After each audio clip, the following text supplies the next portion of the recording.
ஆழ்வார் எம்பெருமானார் ஜீயர் திருவடிகளே சரணம், ஜீயர் திருவடிகளே சரணம். Today the topic of our discussion is why do we need an acharya? This is the topic of discussion today. But before I go into this topic, Adiyan wanted to give a brief introduction about Sri Embarjiyar Mutt. This whole Ekadashi Satsangam is happening based on the request of disciples of this Embarjiyar Mutt, specifically those who are residing in Australia. It was their request which started this whole Ekadashi Satsangam event.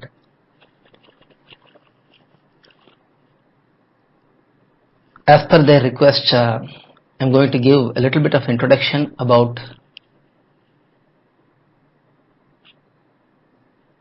Embarjiyar Mutt and the activities which are happening in this mutt. And then we will see the topic today. This Embarjiyar Mutt is present in Sri Perumbudur.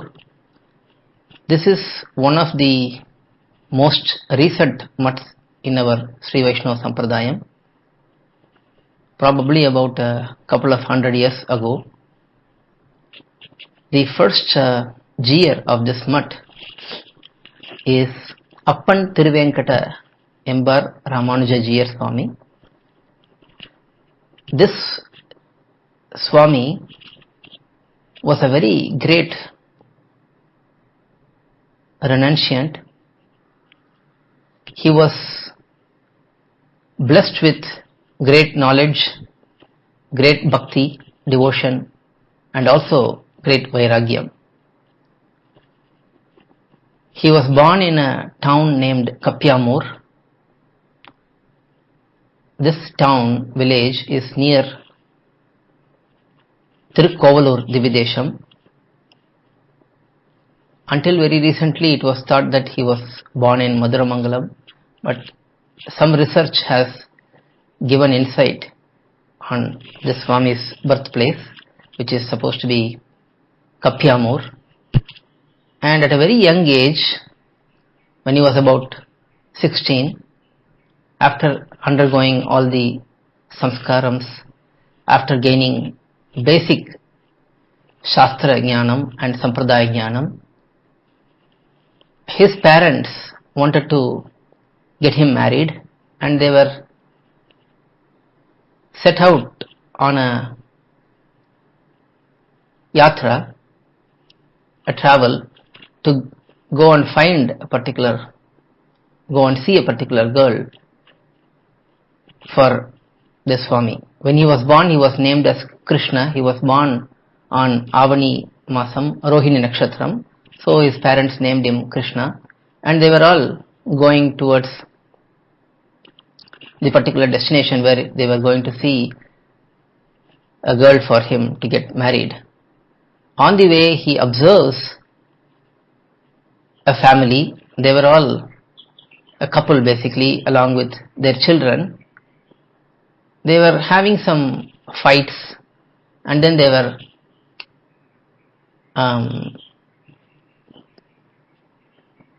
becoming friendly again, and they were fighting again, and it keeps on happening like this. And this Krishna, who is a young boy at that time, the Swami, he was observing all of this, and he understands, he comes to a conclusion that married life is going to be like this only.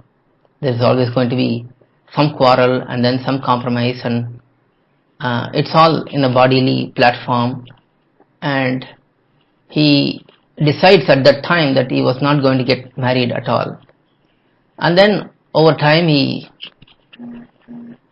learns Shastra more and more, and he learns Sampradayam deeply.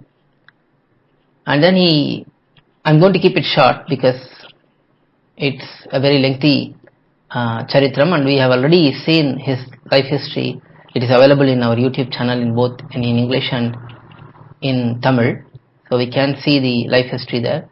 Eventually, at a very young age, still he goes to Tirumala Tirupati. He approaches the GS Swami there and he asks that GS Swami to grant him sannyasa ashramam. He wanted to become a sannyasi at a very young age. Initially, the GS Swami in Tirupati, Tirumala Tirupati refuses, but then by Bhagavan's intervention, Tirupati GS Swami agrees to give sannyasa ashramam to Krishna, and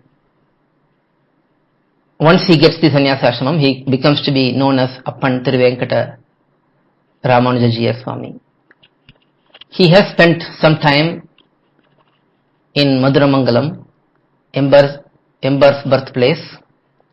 This Embarjier is not a descendant of Embar, nor he is related to Embar in any manner, no bodily relationship, but he had great attachment towards Embar and he stayed in Maduramangalam for some time. Hence he was initially called as Maduramangalam GS Swami. After that he comes to Sriperumbudur. He establishes a mutt here, right across the Sannidhi of Emberumanar. So the Embarjier mutt which is present today is facing Ramanujar Sannidhi, Emberumanar Sannidhi directly. It's outside the temple, but it is facing directly opposite to Emberumanar Sannidhi. And staying in Sriperumbudur, he performs a lot of Kainkaryams in this Sriperumbudur town. Already Sriperumbudur had one GR, Yatiraja GR Swami. This Yatiraja GR Swami in Sriperumbudur was a disciple of Manavala Mamnigal himself. He had already established a lot of temple norms. He built some parts of the temple. Under his guidance, the temple was renovated and some utsavams were arranged based on his guidance and so on. And subsequently, this Appan Thiruvenkata Ramanuja GR Swami also arrives in Sriperumbudur, establishes a mutt here, and he also contributes greatly in Emberumanar's Kainkaryam here. Emberumanar's Tirumanjana Kattiyam, Emberumanar's glorifications, and many other works are composed by Appan Thiruvenkata Embarjier Swami. And he also writes many important granthams. He had many disciples. He was constantly teaching our Sat Sampradaya principles in a very deep manner, and he had some very praiseworthy disciples who were to become great scholars subsequently. In this manner, this Embarjier mutt became established in Sriperumbudur, and since the first GR, there has been 10 GRs. Now currently, Appan Parakala Embarjier Swami is the current pontiff of the mutt. This Swami was originally known as Kumaravadi Swami, Kumaravadi Ramanujacharya. He had extensively travelled to many Divyadeshams. He had gone on many yatras. He was actively engaged in preaching our Sri Vaishnava Sampradayam, even when he was in Grihastha. He is the disciple of Appan Tirumani Swami, who is having his Tirumaligai in Tiruvallikeni Divyadesham. That Swami is his Panchasamskara Samashrana Acharya, but he had also undergone Sampradayam study under Karapankade Venkatacharya Swami for a long time. They share a wonderful Acharya-Sishya relationship, and subsequently this Swami, Kumaravadi Swami, has taken up the pontiff position in this Imbarjiyar Mutt, and since he has taken up the role, he has become the pontiff, he has become the Pitadipati here. He has done a lot of pracharam inside Sri Perumbudur as well as in many places in and around Chennai and other towns in Tamil Nadu specifically. He has been actively involved in initiating many devotees into the Sri Vaishnava Sampradayam. Over the last several years, he has acquired many disciples who all help his mission in many ways. And this Swami is 97 years old now, yet he is very active and is very enthusiastic in Sampradaya Pracharam and Sampradaya Kainkaryams. With this brief introduction with about the Mutt, we also appreciate the efforts of Srimati Shyama and Sri Prem Swami, who are actively gathering all the devotees in Australia and also in many parts of the world in engaging in the Kainkaryam for their Acharya, for their Mutt. They are regularly arranging Divya Prabandham Sevakalam Goshti, and we are also doing this Ekadashi Satsangams on a regular basis for the last 5 months or so. It's a very good example set by this Dampati in continuously engaging in Sampradaya Kainkaryam. Even though they are away from Acharya, they are constantly thinking about their Acharya and constantly interacting with the Acharya and other disciples of the Mutt and engaging in a very positive manner. I am sure they are also helped by many others. It is not possible generally by individual effort to carry out these activities. There is always a group of very dedicated devotees who are participating in these events, but there is always someone who is needed to push these events and take these events forward, take wonderful initiatives and so on. So we appreciate all of those efforts in making these Sampradaya Kainkaryams happen, and where we can be connected across the oceans, across the borders, and discussing about Sri Vaishnava Sampradayam and Acharya Kainkaryam and so on. So yeah, many, about 40 or so Sishyas are involved in these Kainkaryams, it seems, on a regular basis. So with this introduction, let's move on to the topic for today. Today's topic is, why do we need an Acharya? We do need an Acharya, that is for sure. That is the conclusion of Shastram. But we have to understand why we need the Acharya in this world, in our spiritual pursuits. To give an introduction, to give some background about all of this, we have to understand what is the important goal in our life. It is important to understand that we are all Atmas, we are all souls.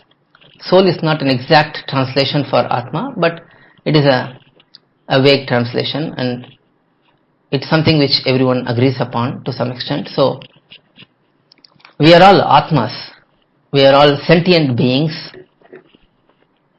and we have bodies. We all have bodies. So this fundamental principle of body-soul difference must be understood by all of us. This is the step one in any spiritual pursuit. We have to understand that we are spirits, not just bodies. And when we see that we are spirits and or Atmas, and we have bodies, we also have to understand that there is Ishvara, there is a supreme Atma, Paramatma, because we know that we are not that supreme Atma, because we know that we are very insignificant, we are very small, we have control over very little things, and there are so many things which happen around us, in our home, in our area, in our city, in our state, in our country, in the world, and there is so many worlds, so many planetary systems and so on. And we are very, very insignificant when we see the whole picture, when we see the big picture. And anything has a creator. We see this in Poigayalvar's Mudal Tiruvandadi, in the first pasuram itself, Vayyam Tagadiya Varkadale Neyyaga. This principle is explained in the commentary by Nambillai there. That by inference we can understand that there is a creator. Anything we see in this world in an organized manner, there is some sort of human intervention. Some order is there. So similarly, when we see this whole cosmos, when we see the worlds, when we see the rivers, when we see the mountains, when we see the plants, trees, humans, animals and so on, we have to accept that there is a creator. Nothing can happen on its own. It is not an accident, as some people may perceive.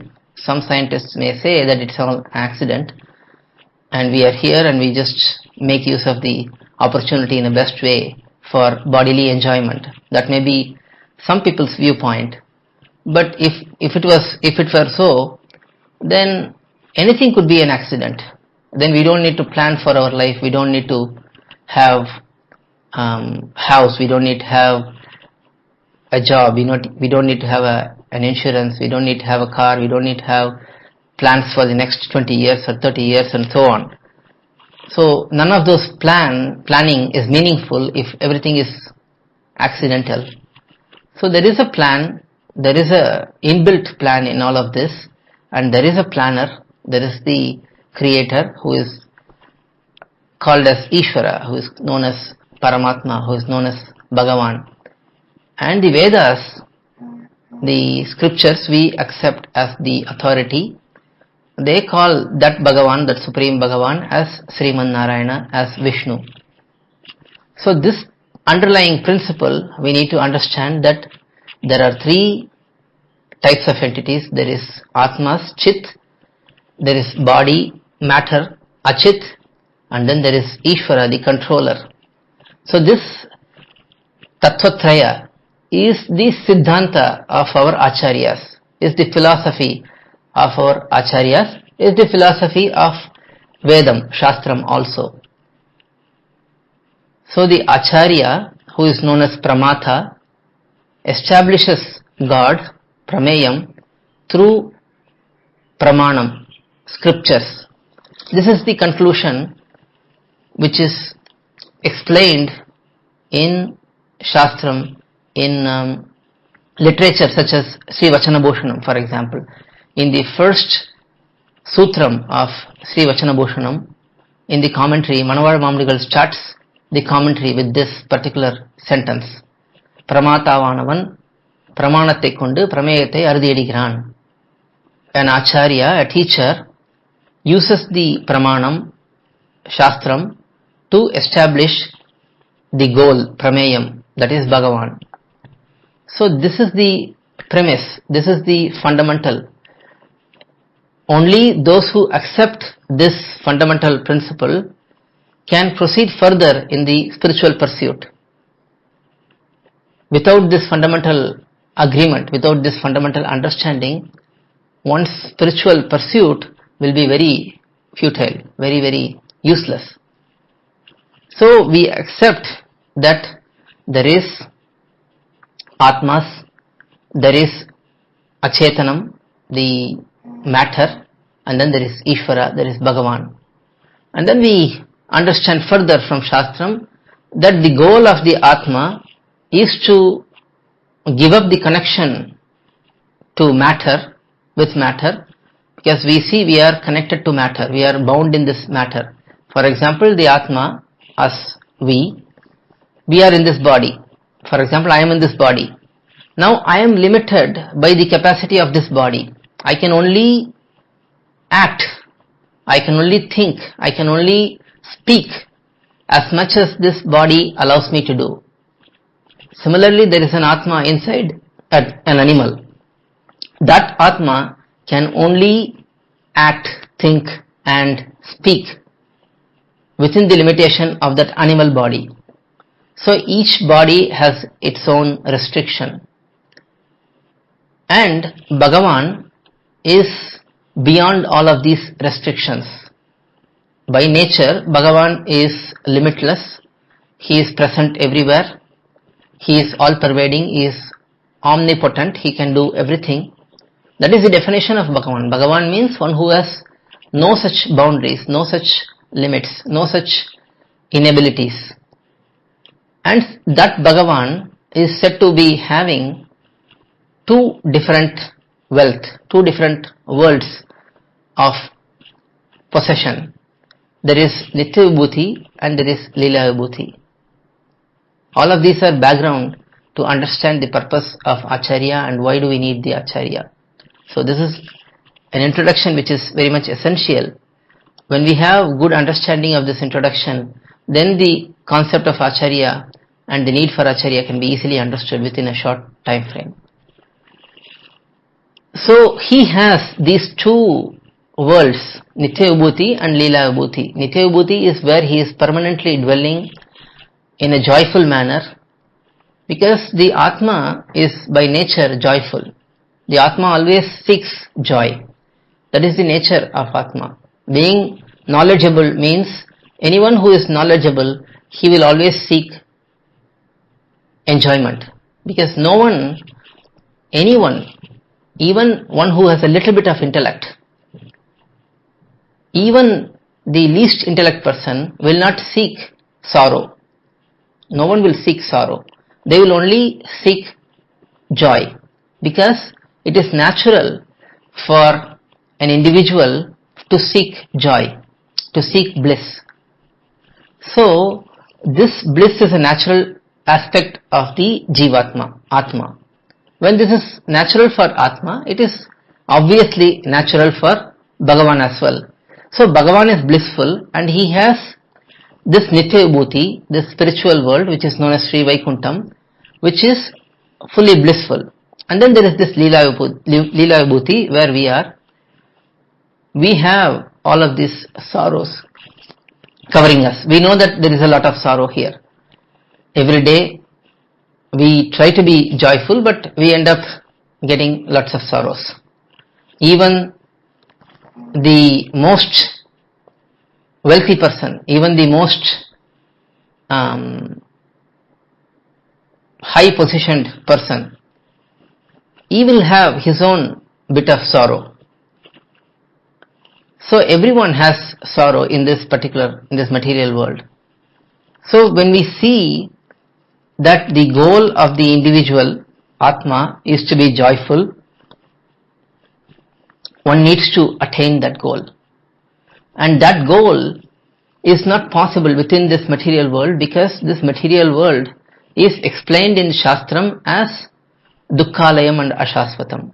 There is no permanency in this world. Whatever we see keeps changing. What we thought was permanent yesterday has become temporary today. What we thought was a very smooth riding until 1 month ago, now it is a big question mark today.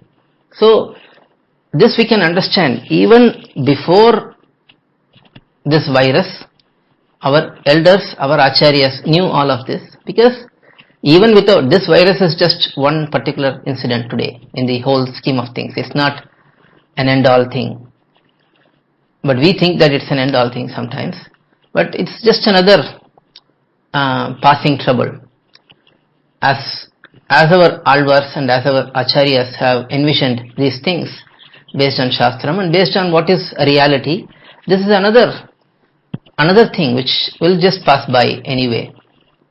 But we see that there is a lot of sorrow, and in this Paramapadam it is explained that there is no sorrow, and it is a natural destination for the Jivatma. So this is the real goal for the Jivatma, to be relieved from the clutches of this bondage in this material world and to reach Paramapadam, to reach Vaikuntham. This is the ultimate goal, and the purpose of going to Paramapadam is to be in full bliss. Now what is really blissful for the Atma is that servitude towards Bhagavan. As Bhagavan is the supreme entity, supreme lord of everyone, everyone else are there to serve him. The natural attribute of the Jivatma is servitude, to serve Bhagavan. That is the natural attribute and the only goal of the Atma. So when this goal is clearly understood, the natural attribute, the natural activity of the Atma will naturally be blissful. So when we are serving Bhagavan, it will naturally lead to bliss for us. And there is servitude and there is bliss. So it's all going together. And that bliss is also derived based on Bhagavan's bliss. It is like a master and a servant. The servant always works for the joy of the master, and the master becomes joyful, and that joy catches up on the servant. So it is a similar process for us to understand, and we can understand that our joy, our bliss is dependent on Bhagavan's bliss. It is only by satisfying Bhagavan we will become satisfied. So this is the fundamental principle we have to accept and understand as seen in Shastram. Everything else is built around these fundamental principles. So to get to that stage, to reach Bhagavan, what is the best means? And that means we have to understand from Shastram again. Shastram shows many paths, many means to reach this state of serving Bhagavan eternally. Serving eternally is the ultimate goal, and that goal is blissful, and to get this particular goal, Shastram shows many paths.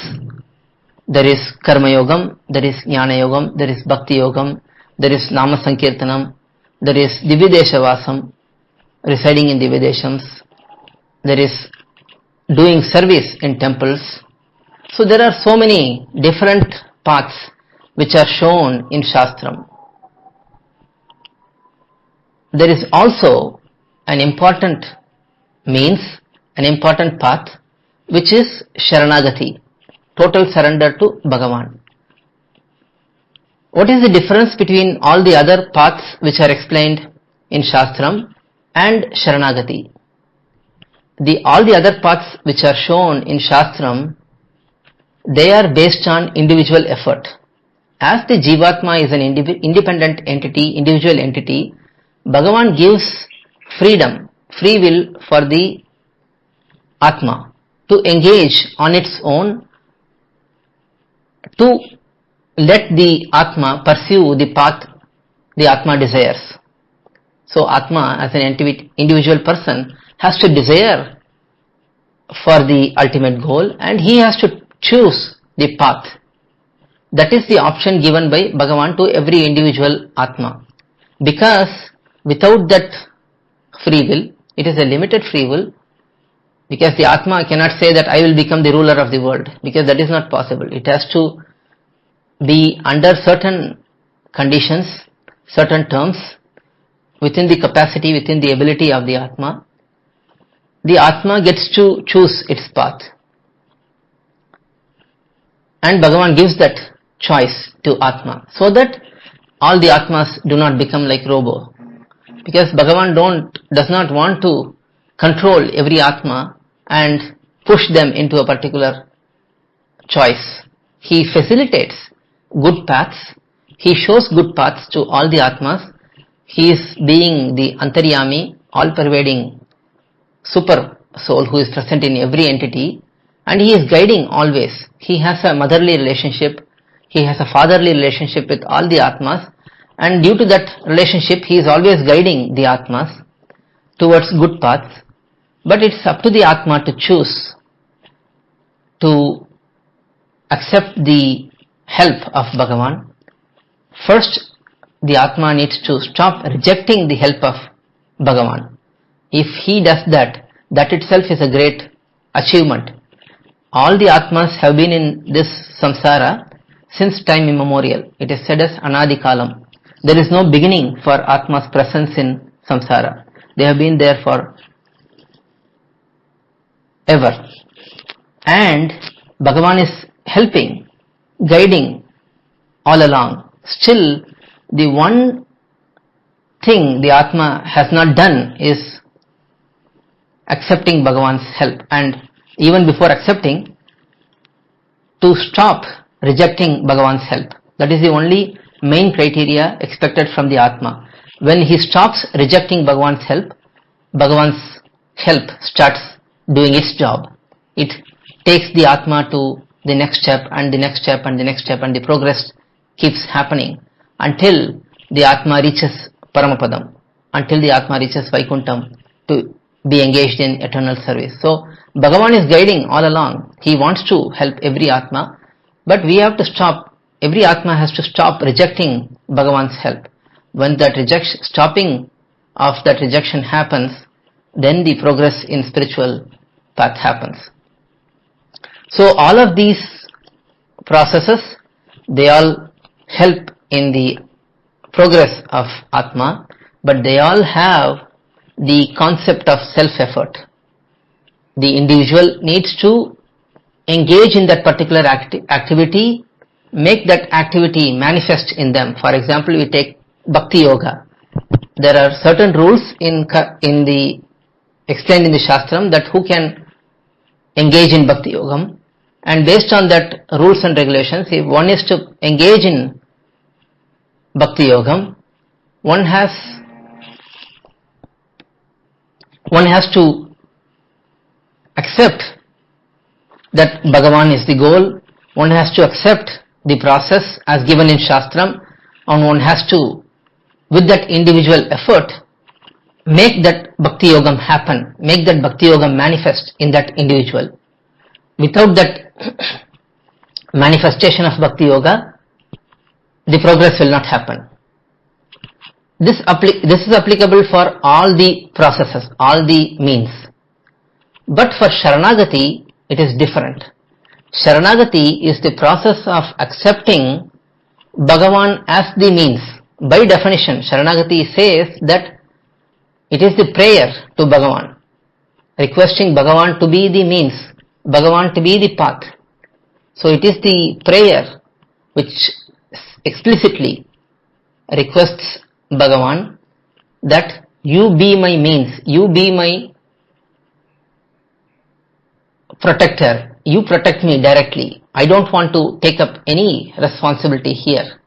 Because when Bhagavan becomes the means, it is very easy for him to relieve us from this samsara with his capability. He is omnipotent, so he can easily rescue us from this samsara. But if we were to try and rescue ourselves, if we were to try and cross over the samsara ourselves, it is very, very difficult, because this ocean of samsara is very difficult to cross. Bhagavan says in Bhagavad Gita that with one's own effort, it is very, very difficult to cross this samsara. Maybe 1 in million can do it with constant effort, which is going over many births. One may be able to accomplish it, but it is very, very rare. But when one surrenders to Bhagavan fully, that is what Bhagavan says in Bhagavad Gita also, Sarva Dharman Parityajya Mamekam Sharanam Vraja Aham Tva Sarva Papebhyo Mokshayishyami Maschaha. So when you give up everything, all the other paths, and just accept me as the means, I will protect you fully, don't worry. That is what Bhagavan Krishna says in Bhagavad Gita. So this Sharanagati is considered as a higher path in pursuing Bhagavan. now we are on to the main topic of the day. Why do we need an Acharya? Even this Sharanagati, we cannot understand all of this on our own. It is Bhagavan through an Acharya who makes all of this happen. Even when we surrender to Bhagavan, at that time Bhagavan expects Purushakara. Purushakara Bhutai is Sri Mahalakshmi. It is like this. Even though Bhagavan is helping every individual to progress, he is also supremely independent. He has Swatantriya. Just like we saw that individual has free will, little bit of free will, think about the Supreme Brahman's free will, how big it will be. It will be huge, it will be very great, and no one can question that free will. So Bhagavan is helping. Now when we surrender to Bhagavan, he can accept our surrender easily, but he can also reject our surrender. That is his free will. There are many instances where he accepts the surrender of his devotees, and there are instances where he rejects the surrender of his devotees. Very common ones we can see that when Lakshmana wanted to accompany Sri Rama to forest, he surrenders. Lakshmana surrenders to Sri Rama with the recommendation of Sita Pirati, and Bhagavan accepts that surrender and he accepts Lakshmana's companionship to the forest. At the same time, when Bharata goes and surrenders to Sri Rama and requests Sri Rama to return back to Ayodhya from the forest, at that time Bhagavan's will was different. He did not want to return to Ayodhya at that moment. So he rejected Bharata's surrender at that time. So even though Bharata is a very pure devotee, very dear brother of Sri Rama, Sri Rama's intention was different. His desire was different. So he rejected this Sharanagati. So Sharanagati at times may fail due to various reasons. Now we have to have the support of Sri Mahalakshmi, who is the Purushakara Bhutai, who is the recommendative authority for us. This is like a child. If a child does a mistake, he doesn't want to face his father directly. So he goes to his mother and says, "Oh, I did this mistake. Please ensure that the father doesn't punish me." And then the mother goes to her husband, father, and says, "Oh, the child has done a mistake. You have to forgive him." And the father agrees to the words of the mother. Why? Because the father has great love towards both the mother, the wife, as well as the child. Because he has love towards both his wife and the child, he accepts the wife's proposal and he forgives the child. Similarly, when we go and surrender, we also have to take the help of Pirati and surrender through Pirati. Surrender to Bhagavan through Pirati. And when Pirati's recommendation is there, Bhagavan will accept our surrender. He will ignore our faults. Now this is where the Acharya comes into place. Every Acharya in our parampara, in our Guru parampara, is a representative of Pirati. Sri Mahalakshmi, in our Guru parampara, Bhagavan Sriman Narayana is the first Acharya, because this Acharya position is very lovable. It is a very honorable position. So Bhagavan himself assumes that Acharya position first, and he accepts Sri Mahalakshmi as the disciple, and hence she becomes the second Acharya in the parampara. And from there Vishwaksena is the third Acharya, and from Vishwaksena there is Nammalvar, and from Nammalvar there is Nathamunigal, from Nathamunigal Uyakondar, and so on. Our parampara, Acharya parampara, has expanded greatly based on the desire of Bhagavan himself. But all the Acharyas, as we see, are representatives of Sri Mahalakshmi. So the Acharyas play the crucial role of recommending the case of the disciple to Bhagavan and telling Bhagavan that this particular disciple has come to me, he wants to become my disciple, hence you have to accept him as someone desiring to get this higher goal. We were talking about the higher goal of going to Paramapadam, to serve Bhagavan eternally. That is the goal of every Atma. And the Acharya recognizes that goal in a particular disciple, and he accepts that individual as a disciple. And then he goes to Bhagavan through the Acharya Parampara. He doesn't independently approach Bhagavan.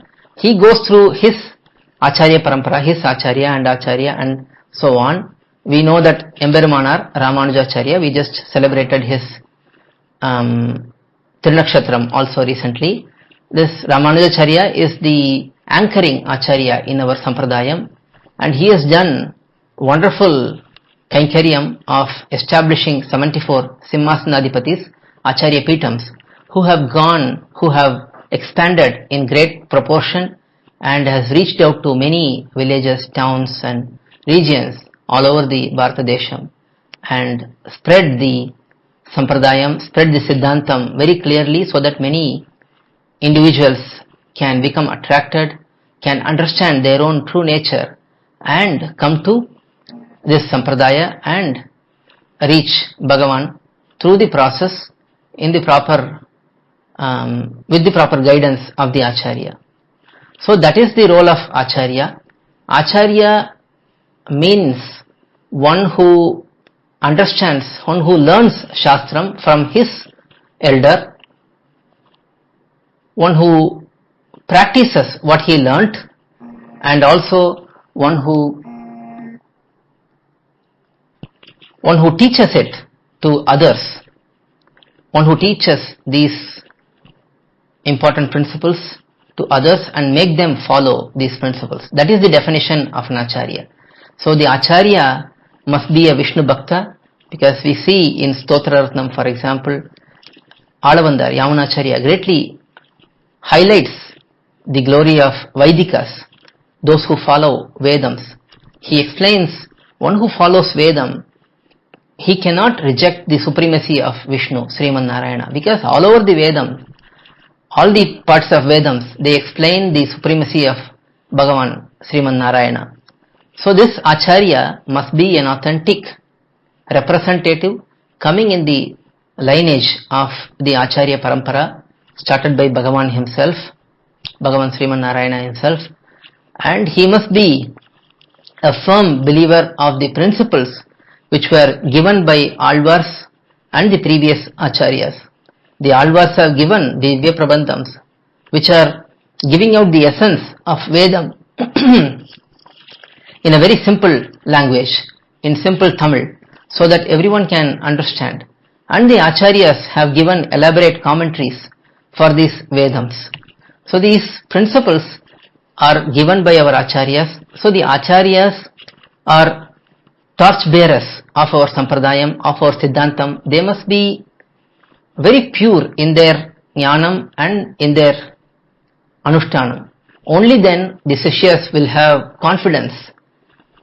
It is explained in some of the Purvacharya Granthams that the Acharyas should not think about worldly pleasures, should not go out and preach, or should not go out and explain principles with the intent, with the expectation of wealth, of fame, of glorification and so on. One should never talk about one's own greatness. One should always consider these are the qualities of Acharyas, because only when we understand how great our Acharyas have been, we will be able to appreciate this. That is why I am bringing out these aspects. One should never just speak about one's own glories. One will always, our Acharyas we have seen, always talk about their Acharya. They will never say that I am great. They will never say that I am this, I am that. They will always say that it is all my Acharya's blessing. It is all what is given by my Acharya. It is all given by Ramanujacharya. It is all given by Nammalvar. We always see the great Acharyas, even the great Acharyas like Pillalokacharya, Manavala Mamnigal, Nambillai. They never claim that they have accomplished anything. They say that it's all because of my Acharya, Embemanar. They always say Embemanar Tiruvadigalai Tanjam. So this is the important quality of the Acharya, to fully depend on the Acharya Parampara fully speak about the glories of the Acharya Parampara, speak about the glories of Divya Prabandhams, speak about the glories of the wonderful works of the Purvacharyas, and present the information as it is, without any expectation of fame, glorification, of wealth and so on. When such Acharya is there, now we can see why we need that Acharya. With such Acharya, Manaval Mamnigal, for example, says, ஞானமனுஷ்டானம் இவை நன்றாகவே உடையனான குருவை அடைந்தக்கால் மாநிலத்தீர் தேனார் கமல திருமாமகள் கொள்ளன் தானே வைகுந்தம் தரும். When an Acharya is in that perfect position, we can be guaranteed, rest assured that we will get a place in Paramapadam. Bhagavan has no other choice than accepting us in Paramapadam and having us along with our Acharya in that Paramapadam. It is not that we are going to enjoy there independently. Our Acharya will also be in Paramapadam. We will also be there. We will serve Bhagavan as per the desires of Acharya in Paramapadam. So this is the importance of Acharya. When such Acharya is present and when we surrender to such Acharya, when we take up the spiritual path through such Acharya, our results are guaranteed. We need not worry about our results. We need not think about it. When we are here, we will serve for the joy of the Acharya, for the pleasure of the Acharya. When we go to Paramapadam, we will serve for the pleasure of the Acharya. We will serve Bhagavan there for the pleasure of the Acharya only. And this principle we can see in the life of Madhurakavi Alvar, for example. While all the Alvars, they were all greatly craving for Bhagavan, service to Bhagavan, association of Bhagavan, how they always meditated upon Bhagavan's divine qualities and so on, yet they were always switching between joy and sorrow. They were thinking sometimes, why Bhagavan is not showing me his divine form?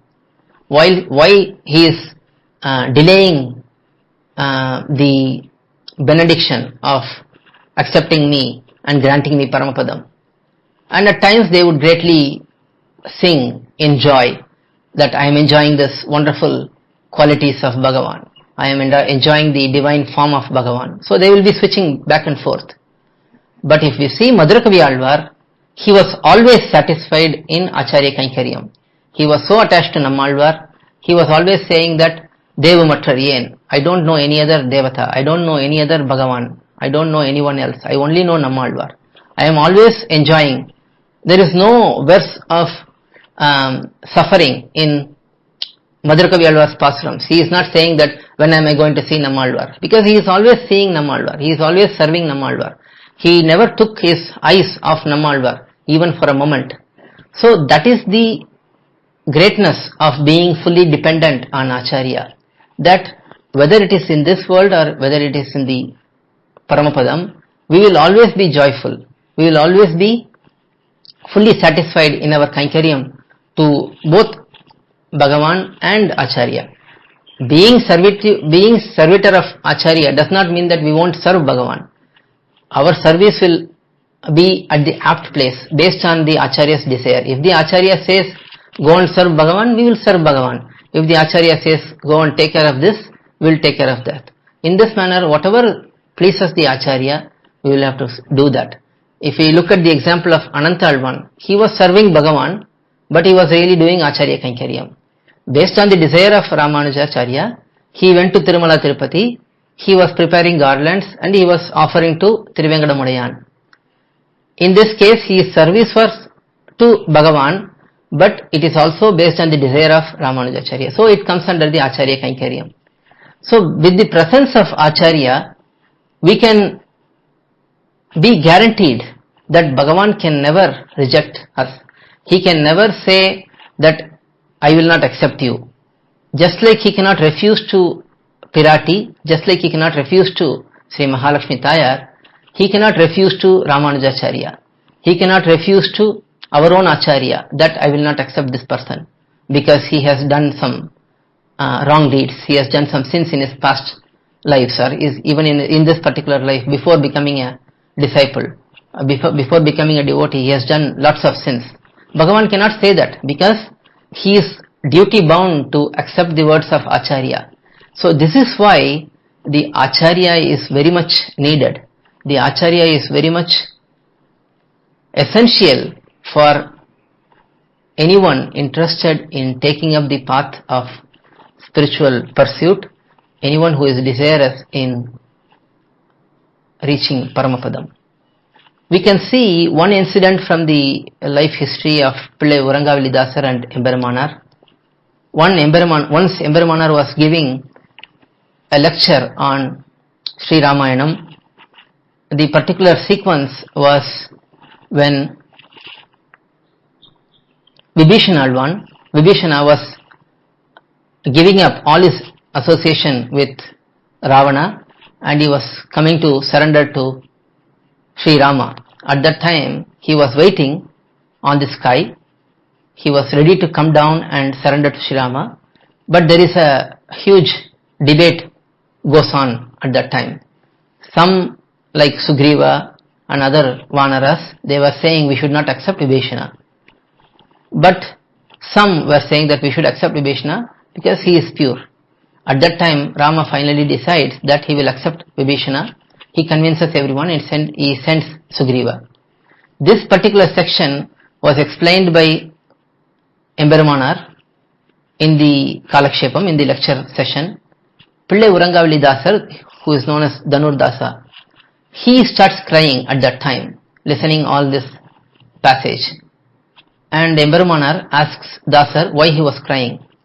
And Dasar says, for someone who gave up everything and came to surrender to Rama, that is Vibhishana, there was so much of debate and so much delay. And if that is the case for someone pure like Vibhishana, what will happen for someone like me, who is not very pure, who is not totally surrendered and so on? How will Bhagavan accept me? At that time, Emberamannar says, don't worry, if I go to Paramadam, I will take you to Paramadam. If Periyanambi goes to Paramadam, he will certainly take me. If Alavandar goes to Paramadam, he will certainly take Periyanambi. In this manner, he goes up to Nammalvar and says, if Nammalvar goes to Paramadam, certainly he will take his disciple. So from Nammalvar, the chain is continuing. And we all know that Nammalvar ascended to Paramadam. He himself says in Thiruvaimozhi in the end, and it's also explained by the Acharyas that Nammalvar ascended to Paramadam. So because Nammalvar has ascended to Paramadam, he has taken his disciple Nathamunigal along with him. Nathamunigal has taken Alavandar, Uyakondar, Manakal Nambi, and Manakal Nambi has taken Alavandar, and Alavandar has taken Periyanambi to Paramadam. Since Periyanambi is in Paramadam, I will certainly go to Paramadam, and when I go to Paramadam, I will certainly take you along, says Emberamannar. And this applies to all the Acharyas who are coming in the parampara of Emberamannar Ramanujacharya. So this is why we can understand that Acharya is very much essential for all of us. It is by his grace we get the connection to the parampara and ultimately to Bhagavan, and it is his mercy which gives us Bhagavan and Paramadam. So we have to constantly remember the great favor given by Acharya and always have the gratitude for Acharya and always try to serve him. Without the Acharya, we will not have anything in our life. So this kind of covers the topic of Acharya. Now we have to see in our Sampradayam, all the Vaishnavas are to be treated at par with Acharya because they all guide us in some way. This is what is explained in Sri Vachanabhushanam, where it is said that all three Vaishnavas who are understanding their own position, they are detached from the worldly affairs, worldly desires, they must be treated at par with Acharya. And we have to treat every Vaishnava with great respect and great reverence because in this material world, it is rare to find Vaishnavas because people are more interested in worldly affairs, more interested in getting wealth, health benefits, and family life and comfortable living and so on. In this environment, if someone is present with the desire to pursue spiritual matters, to engage in spiritual matters, they have to be greatly revered and respected. So in this manner we can see the importance of acharyas, how they establish the connection for us to Bhagavan, how they give us knowledge, how they nurture us. It is the duty of the acharya to nurture the Sishya in the spiritual path. Similarly, it is the duty of the Sishya to nurture the physical needs, to satisfy the spiritual physical needs of acharya. And that role reversal cannot happen. The acharya should never look into the bodily aspects of the Sishya. Similarly, the Sishya should never look into the spiritual needs of the acharya. It is not the responsibility. The role reversal should not happen. The spiritual needs of the acharya will be taken by his acharya. Similarly, the bodily needs of the individual will be taken by karma. We will be addressed, our bodily needs will be addressed by our karma and our bodily well-wishers. It is not the responsibility of the acharya. So this also need to be understood, and we should not overstep our responsibilities and duties, and we should ensure that we take care of the acharya's physical needs, bodily needs, his tirumaligai, his mat, the needs of that. That is very important for the Sishyas to take care of, and that is what we should be thinking about all the time. With this, Adiyan will stop. If there are any brief questions, we can address. Alvar Emberimanar, Jiyar Tiruvadigalai Sharanam, Jiyar Tiruvadigalai Sharanam. To learn such valuable information about our Sri Vaishnava Sampradaya, please download KOYIL, KOYIL app from Google Play Store or Apple App Store. Our website is koyil.org, KOYIL.org.